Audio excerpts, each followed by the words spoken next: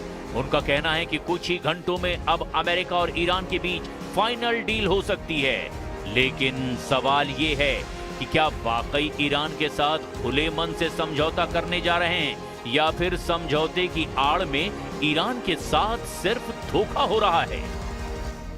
International agency के कुछ experts इसे पूरी तरह धोखा न मानकर ट्रंप और नेतन्याहू की एक सोची समझी चेस चाल के रूप में देख रहे हैं, जिसके पीछे ये गणित हो सकता है कि ट्रंप दुनिया के सामने शांति दूत की इमेज बना रहे हैं, दुनिया के लिए हॉर्मोन्स खुलवा रहे हैं, जबकि नेतन्याहू बैड कॉप की भूमिका में रहकर लेबनान से लेकर ईरान तक हमले की खुली झूठ का दावा कर रहे हैं। डील के तहत 60 दिन में परमाणु स्टॉक नष्ट करना है।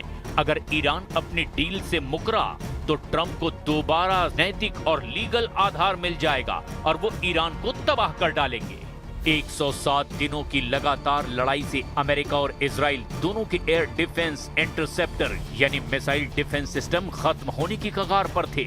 इस डील के बहाने इजराइल और अमेरिका को अपने हथियारों का स्टॉक दोबारा भरने का वक्त मिल गया है, क्योंकि इजराइल ने आधिकारिक तौर पर कह दिया है कि वो इस डील का हिस्सा नहीं है। इसीलिए नेतन्याहू ने चालाकी से खुद को अंतर्राष्ट्रीय बंधनों से मुक्त कर लिया है। अमेरिका दुनिया से कहेगा कि वो शांति चाहता है, लेकिन इजराइल पर्दे के पीछे से ईरान के परमाणु ठिकानों को निशाना बनाएगा और मोसाद के जरिए गुप्त और सर्जिकल हमले जारी रखेगा। इजराइल सीज फायर के आधिकारिक रूप से लागू होने से पहले ही हिजबुल्ला और ईरान के शीर्ष कमांडरों को चुन चुन कर निशाना बनाने की नीति जारी रखेगा, ताकि समझौते के वक्त उसकी स्थिति कमजोर न रहे। अगर अमेरिका के दबाव में इजराइल को फ्रंटलाइन वॉर यानी कि आमने सामने का युद्ध रोकना भी पड़ा, तो भी मोसाद के जरिए ईरान के भीतर सीक्रेट ऑपरेशन, साइबर हमले और परमाणु वैज्ञानिकों या ठिकानों को गुप्त रूप से निशाना बनाने का सिलसिला थमेगा नहीं। ये तो लगभग तय है। We want durable commitments that are verifiable and backed up by inspections that Iran will denuclearize their entire country. Some days actually more oil coming out of the Strait than came out before the war even started. So there's this element of the where the world oil economy is kind of getting back into gear. That's going to take a little bit of time, but you've already seen the prices come way down.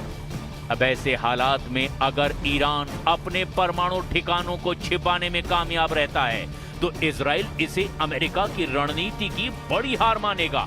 और अगर ऐसा हुआ तो Iran का परमाणु दांव पूरी तरह से अमेरिका और इजराइल पर भारी साबित हो सकता है।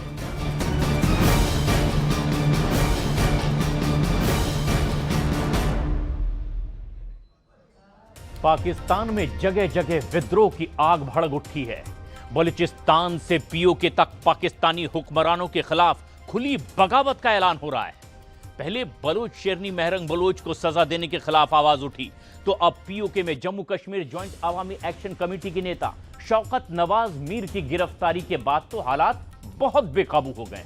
वहीं दूसरी तरफ सिर्फ 48 घंटे में अफगानिस्तान ने पाकिस्तान के बलूचिस्तान और खैबर पख्तूनख्वा में आईएसआईएस से जुड़े ठिकानों पर जबरदस्त ड्रोन अटैक करके अपना बदला भी ले लिया है। और घर में ही भड़की आग से झुलस रहे पाकिस्तान के नेता एक बार फिर गीदड़ भभकी देने में लगे और अब सिंधु जल संधि का भी रोना रो रहे हैं।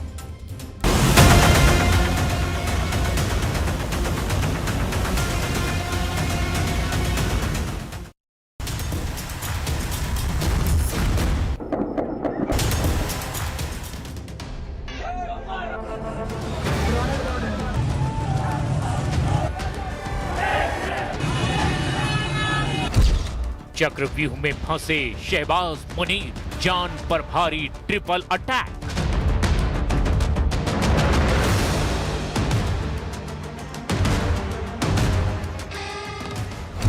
अमेरिका ईरान पीस डील में खुद को बड़ा भारी मध्यस्थ समझ रहे जनरल मुनीर की इस कठपुतली को देखिए कैसे स्वयंभू बिचौलिए पाकिस्तान के प्रधानमंत्री शहबाज शरीफ ईरान अमेरिका के बीच हुए समझौते के मसौदे पर कलम चलाते हुए इतरा रहे थे। लेकिन आंखों पर पट्टी बांधे शरीफ को यह अंदाजा तक नहीं है कि उसका खुद का मुल्क आग में जल रहा है और एक बार फिर टुकड़े टुकड़े होने की कगार पर पहुंच चुका है। शहबाज मुनीर पर ट्रिपल अटैक। अफगानिस्तान ने 2 दिन के अंदर पाकिस्तान से बदला ले लिया। अफगानिस्तान ने खैबर पख्तूनख्वा और बलूचिस्तान में आईएसआईएस के अड्डों पर ड्रोन से अटैक किया। अपने 38 नागरिकों की मौत के बाद पूरे अफगानिस्तान में गुस्सा भरा हुआ है और अब पाकिस्तान के खिलाफ वो एयर स्ट्राइक करने लगा है। दूसरी ओर बलोच शेरनी के रूप में चर्चित महरंग बलोच को सजा के बाद पूरे बलूचिस्तान में विरोध प्रदर्शन जारी है। रही सही कसर पूरी कर दी पीओके में तेज हुए आंदोलन ने। पाकिस्तान के कब्जे वाले कश्मीर में महंगाई और बुनियादी अधिकारों को लेकर शुरू हुआ आंदोलन लगातार बढ़ता चला जा रहा है। नया मुद्दा शौकत नवाज मीर की गिरफ्तारी का है। मामला इतना ज्यादा बढ़ गया कि पाकिस्तान के कब्जे वाले कश्मीर में ज्वाइंट अवामी एक्शन कमेटी के नेताओं ने मार्शल मुनीर को चुनौती दे डाली है और साफ साफ कह दिया है कश्मीर पाकिस्तान का हिस्सा नहीं है। पाकिस्तान का हिस्सा नहीं है, कश्मीर पाकिस्तान की रियासत का हिस्सा नहीं है। पीओके में पाकिस्तान के खिलाफ खुली बगावत, शौकत मीर की गिरफ्तारी से भड़का गुस्सा, रावलाकोट बना विद्रोह का केंद्र, पीओके टूटने की कगार पर।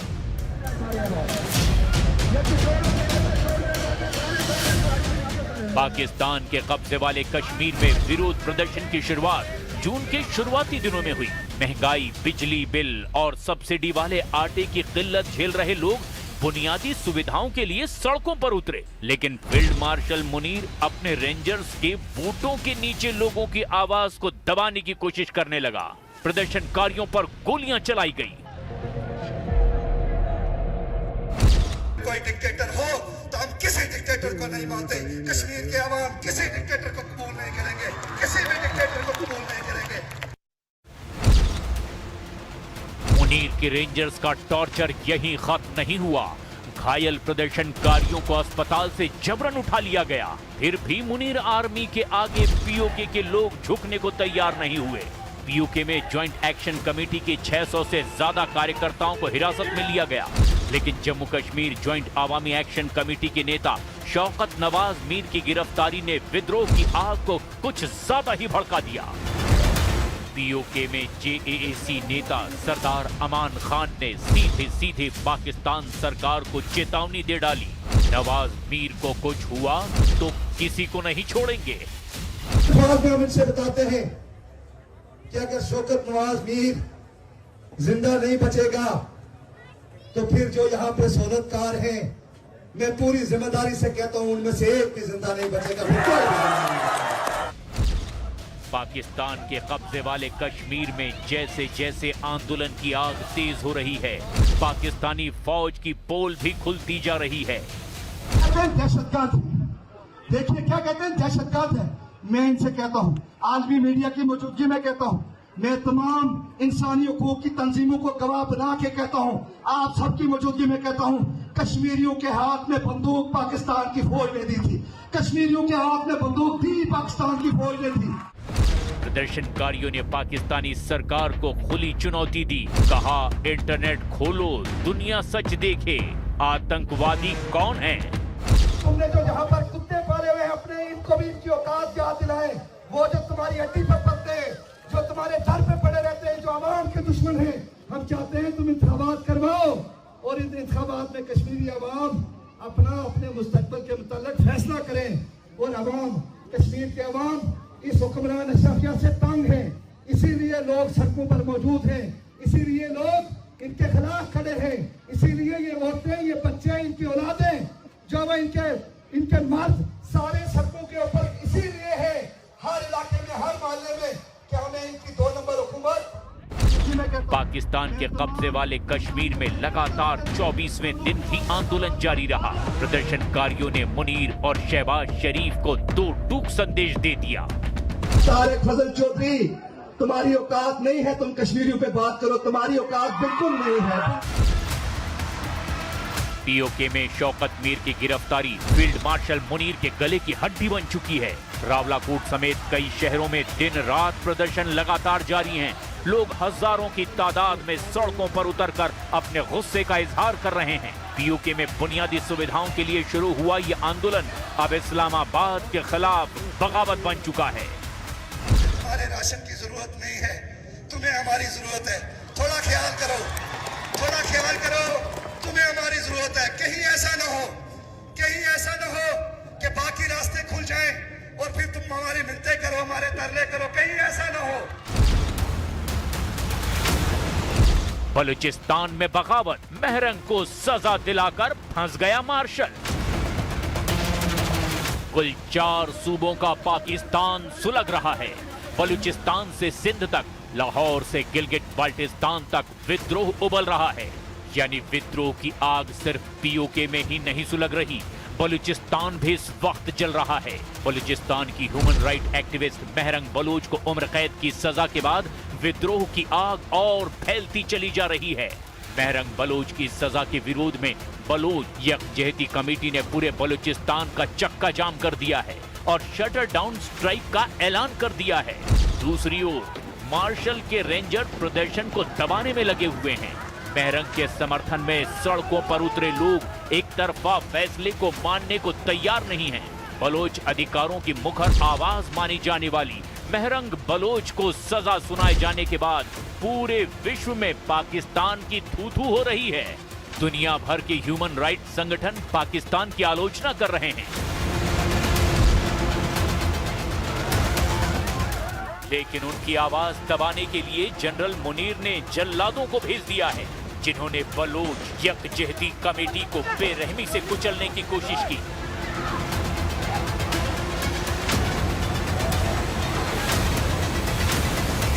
एक ओर पीओके और बलूचिस्तान में विरोध प्रदर्शन तेज हैं, तो दूसरी ओर तालिबान पाकिस्तान को पीटने में लगा है।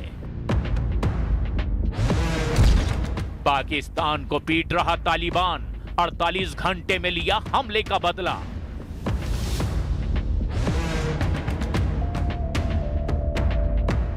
अफगानिस्तान ने पाकिस्तान पर हमला करके करारा जवाब दिया है, वो भी सिर्फ 2 दिन के भीतर। अपने 38 लोगों की मौत से गुस्से में लाल अफगानिस्तान ने 2 दिन के अंदर ही पाकिस्तान से बदला ले लिया। अफगानिस्तान ने दावा किया कि उसने खैबर पख्तूनख्वा और बलूचिस्तान में उस जगह ड्रोन हमले किए, उन ठिकानों को तबाह कर दिया जहां से अफगानिस्तान के खिलाफ साजिश रची जा रही थी। अफगानिस्तान का दावा है कि उसने ISIS से जुड़े ठिकानों को निशाना बनाया है।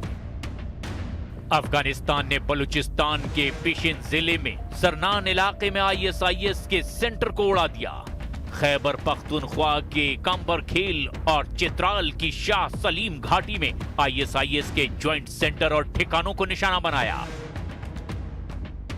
अफगानिस्तान के पास कोई फाइटर जेट नहीं है, गिनती के हेलीकॉप्टर, गिने चुने ड्रोन, फिर भी अफगानिस्तान ने पाकिस्तान के अंदर घुसकर उसे तोड़ा है। ऐसा जख्म दिया कि वो खुले मुंह से अपने दर्द को बयां भी नहीं कर पा रहा है।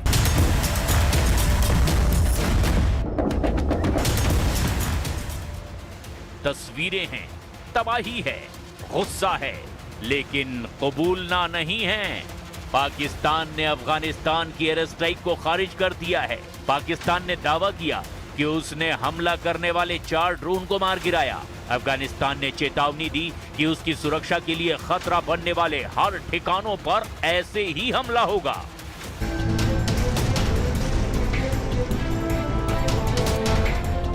अट्ठाईस जून की देर रात को पाकिस्तान ने अफगानिस्ताon के 3 प्रांतों पर हमला किया। कुनार, पक्तिका और पक्तिया प्रांतों में हुए अटैक में 38 लोगों की मौत हो गई, जबकि 163 लोग इसमें घायल हुए। अब अफगानिस्तान ने पाकिस्तान के अंदर ड्रोन से हमला कर दिया। दावा किया जा रहा है कि ISIS के कई आतंकवादी मारे गए हैं। अब अफगानिस्तान कह रहा है कि उसने तो बदला ले लिया।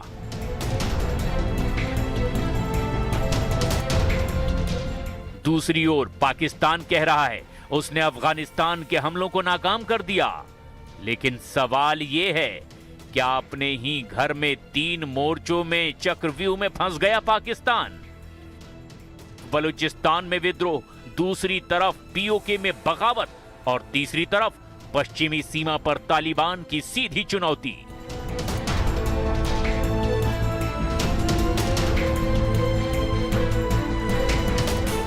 मुनीर और शहबाज से अपना घर तो संभल नहीं रहा, हर तरफ आग लगी हुई है, लेकिन शायद एक बार फिर भारत से मार खाने को तैयार है। भारत पाक के बीच वाटर वॉर, बूंद बूंद को तरसेगा आतंकिस्तान।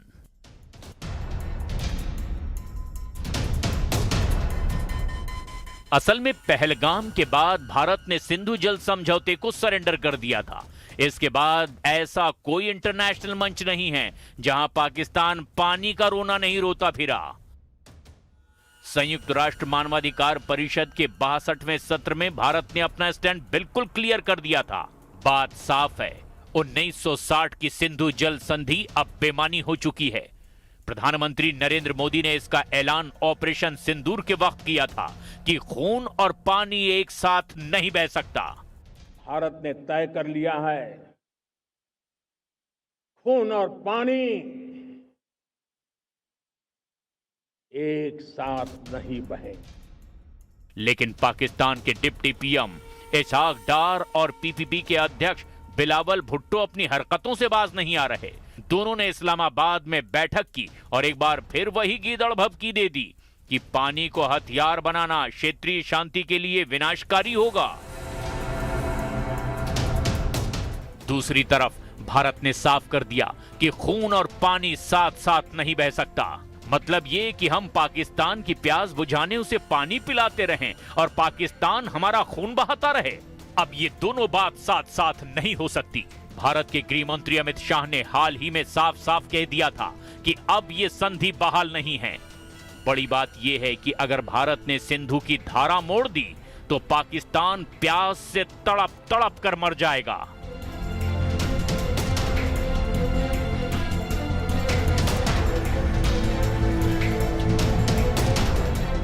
क्योंकि पाकिस्तान की 80% कृषि सिंधु के पानी पर निर्भर है। लेकिन भारत की नदियों से पाकिस्तान अपनी प्यास बुझाता रहा, साथ ही भारत में आतंक फैलाता रहा। लेकिन प्रधानमंत्री मोदी ने आतंक लोग की वाटर सप्लाई पर ही ब्रेक लगाने का पक्का इरादा कर लिया।